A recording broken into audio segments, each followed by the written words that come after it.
Hello students, very good morning. आज मैं history का चैप्टर 9 आपको करवाने जा रही हूँ, कॉलोनिज्म एंड अर्बन चेंजेस। ये बहुत ही इंपॉर्टेंट चैप्टर है। 12th में भी आपका ये बहुत इंपॉर्टेंट और सेम क्वेश्चन है जो आपके अभी चैप्टर 8 में दे रखे हैं। और चैप्टर 8 मैंने आपका वुमेन एंड रिफॉर्म पर मैंने आपको करवा दिया है।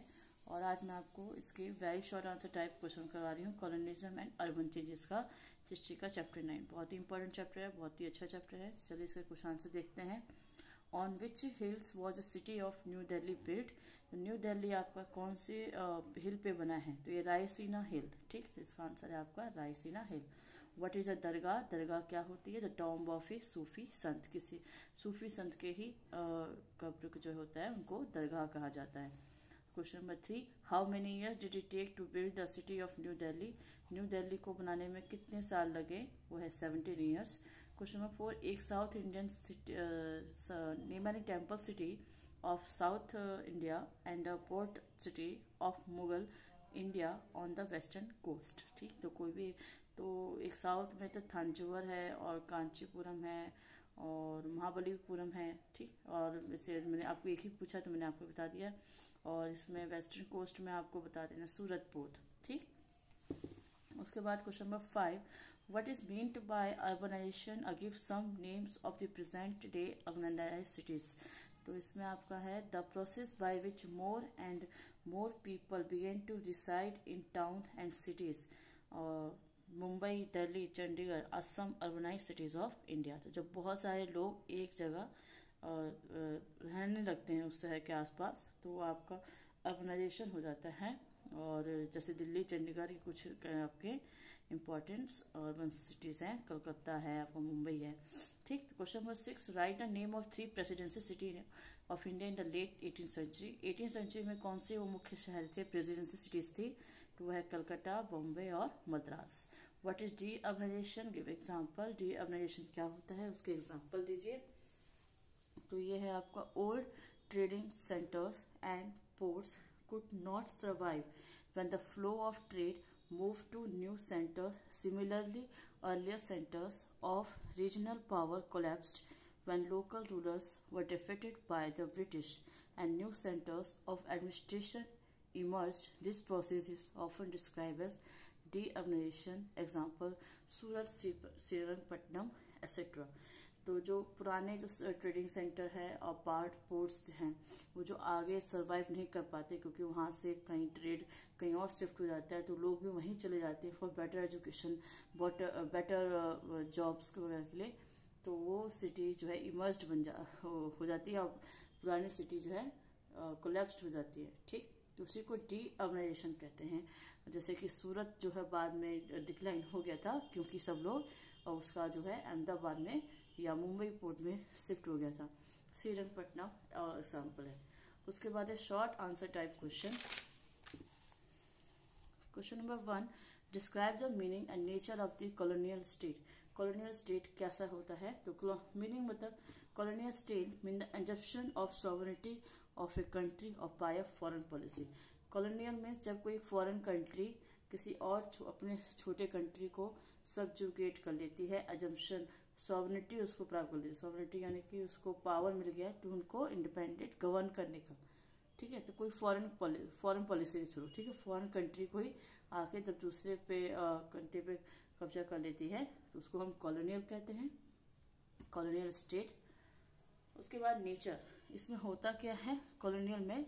जैसे यहाँ पे ब्रिटिश थे तो ब्रिटिश कंसोलिडेट इंडिया में, जैसे they are colonial regime in India according to their ideas. वो अब इंडिया में अगर उन्होंने कॉलोनाइज किया है तो वो इंडिया को वैसे ही बनाएंगे जैसा उनका आइडिया है, जैसे वो सोचते हैं। Their idea of what a colonial state कैसा होना चाहिए, what could be and a modern state with some modern characteristic emerge. और उसमें कुछ अपने मन मुताबिक मॉडर्न चेंज कर सकते हैं।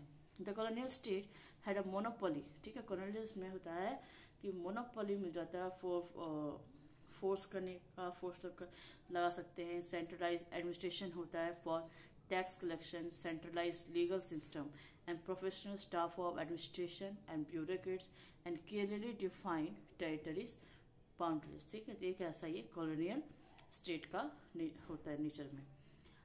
Second question, what was the ideology of colonialism. Colonialism में क्या आइडियोलॉजी अपनाई जाती है, तो उसमें वो है कि अपने कॉलोनियल स्टेट का, वो जो कंट्री है, economic exploitation of by the colonies natural resources, creation of new market for the colonizer, collecting land revenue और exclusion of legal administration. Question number 3, mention the changes under colonial state. Colonial state के changes बताइए।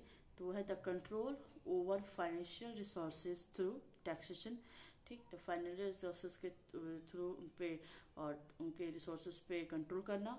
The complete subordination of the colony according to the needs. ठीक, economic exploitation of the colony, new towns and urban amenities were created. जैसे British ने यहाँ पे आके अपने according जो है नए टाउन और नए अर्बन शहर कम्युनिटीज बनाई थी, एमिनिटीज सुविधाएं। What were the presidential cities. Presidential cities क्या होती हैं? For administration purpose. ठीक है, एडमिनिस्ट्रेशन पर्पस के लिए colonial India was divided into three presidency, Bombay, Madras, Bengal, which develop from the East India Company factories. इनको फैक्ट्रीज इन्होंने पे बनाया था जिन्हें presidency trading ports at Surat, Madras and Calcutta. ठीक, ये इसके एग्जाम्पल हो गए। Question number 5, what was the attitude of the British toward Bahadur Shah after revolt of 1857। 1857 के बाद इनके साथ कैसा मतलब क्या एटीट्यूड रहा? Immediately after overcoming the revolt, the British has confiscated the properties of the people who participated in the rebellion. जो भी विद्रोह में जो लोग शामिल हुए थे उनके सामानों पर इन्होंने कब्जा कर लिया था। British also looted the Mughal treasury after exiling। जब उन्होंने उसको जेल भेज दिया बहादुर शाह को, तो उसके मुगल ट्रेजरी को भी लूट लिया गया। The last Mughal ruler Bahadur Shah. The British then went to the extent of banning all cultural and religious activities. सभी कल्चर रिलीजियस एक्टिविटीज को भी बैन कर दिया गया। ठीक है। Question number 6, what were havelis. Haveli क्या होती है? तो जो लार्ज मर्चेंट जो अपने लिए घर बनाते हैं उनको हवेली कहा जाता है। दे वर लार्ज मैंशन, ठीक है, ऑफ द मर्चेंट। ठीक, लॉन्ग आंसर टाइप क्वेश्चन ये है आपका पहला क्वेश्चन, बहुत ही इंपॉर्टेंट है, ये 12th के लिए भी है और हर जगह आता है ये क्वेश्चन हर बार। क्वेश्चन है, how did prominent Indian merchant establish themselves in the colonial city। Indian merchant अपने आप को कैसे स्टैब्लिश किया इन कॉलोनियल सिटी में? The prominent Indian merchant and traders settled in colonial cities like Bombay, Calcutta and Madras. They serve as agents or middlemen for the British and lived traditionally।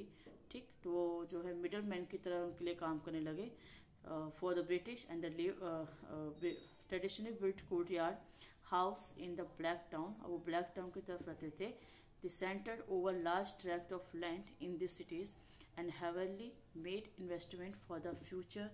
They wanted to impress their British master और colonial ruler और white people. ठीक है, वो उनको impress करते थे अब ताकि वो अपना जो है अपने आप को स्टैब्लिश कर सकें।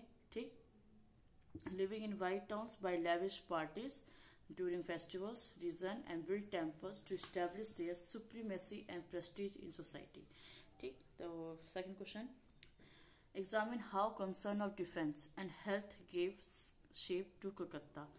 तो ये है आपका concern of defence and health gave shape to Kolkata in the following ways. इसमें कोलकाता की डिफेंस और हेल्थ के बारे में आपको कंसर्न बताना है, कैसे उन्होंने ब्रिटिश टाइम पे था। Defence in 1756 Sirajuddaulah had attacked Kolkata and sacked the small fort of British trader। Subsequently, when in 1757 Nawab was defeated in the Battle of Plassey, the British decided to build a new fort। ठीक है, उन्होंने defence के लिए जब सिराजुद्दौला को हटाया तो एक नया फोर्ट बनाया that could not be attacked easily, जिसको आसानी से इजिली अटैक नहीं कर सके। So when the new Fort William was built, ठीक, तो so when the new Fort William was built, they left a vast open space known as the Maidan or Garer Math। This was done for the defense point of view to ensure that there would be no obstruction to a straight line of fire from the fort against an advancing army। ठीक, ये आपको defence का था। कलकत्ता में। और उसके बाद health का देखिए, the health too played an important role in giving shape to Calcutta when Lord Wellesley, तो यहाँ पे Lord Wellesley become the governor general, he found that condition of Indian port of the city was bad. उन्होंने देखा यहाँ पे city का जो condition है वो बहुत ही बैड है। There was overcrowding, excessive vegetation, the dirty tanks, the smell, the poor drainage. The British worried that such condition were cause of most disease, जिससे कि बीमारियां हो सकती है। The tropical climate itself was seen as unhealthy. They thought that there should be an open space in the city. Lord Wellesley felt the need for the town planning and set up a various committee for the purpose. Many bazaars, ghat, burial grounds and tanneries were cleaned or removed. From then, the notion of the public health became an important factor in shaping the development of Calcutta. ठीक students, ये हो गया आपको कलकत्ते के बारे में। Question number 3 है, What change did the colonial rule bring about in the medieval city of Delhi?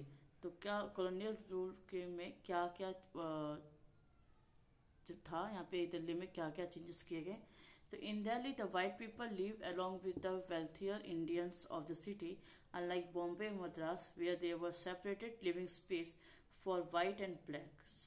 After the rebellion of 1857, the British wanted Delhi to forget its Mughal past. Many gardens, pavilions, and mosques were cleared, and barracks for troops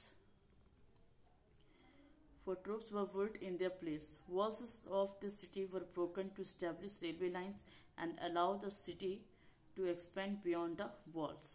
Later, Delhi was planned as a brand new capital of the country in 1911. ठीक है, तब जाके 1911 में दिल्ली को capital बनाया गया। And the architecture was taken by the Edward Lutyens and the Herbert baker. Delhi को बनाने वाले जो आर्किटेक्चर थे उनका नाम है Edward Lutyens and Herbert baker. ठीक है, पूछ सकते हैं क्वेश्चन शॉर्ट में भी। क्वेश्चन नंबर 4 आपका, write any 3 features of city of Shahjahanabad built by Shahjahan. Shahjahanabad के बारे में 3 फीचर्स बताइए। तो पहला आपका है, एक the most splendid capital of all was built by Shahjahan. Shahjahanabad began in 1639 में बनाया गया and consisted of a fort, palace, complex and a city adjoining it. It had a red fort made of sandstone, several dozen bazaars like Chandni Chowk and Faiz Bazaar. The Jama Masjid was one of the largest and grand set mosque in India. तो इसके 3 features है। दिल्ली में उन्होंने क्या क्या बनाया अपने time में, जिसे शाहजहानाबाद कहा जाता है।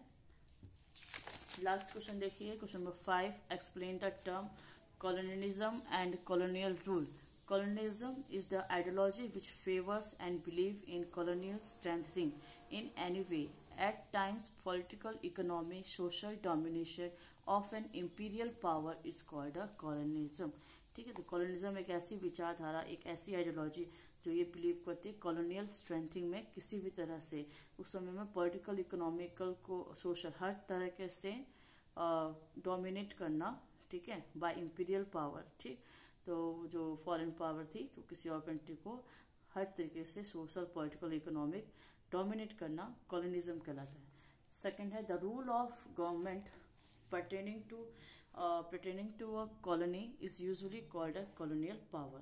जो उसको रूल करता था गवर्नमेंट, उसको हम बोलते हैं colonial rule. The British was a colonial power in India. जैसे इंडिया में ब्रिटिश पावर थी, ठीक है, British was the colonial power. Okay students, तो ये आपका चैप्टर कंप्लीट हो गया है और हिस्ट्री का है चैप्टर 9। ठीक है, बहुत ही इंपॉर्टेंट चैप्टर है ये।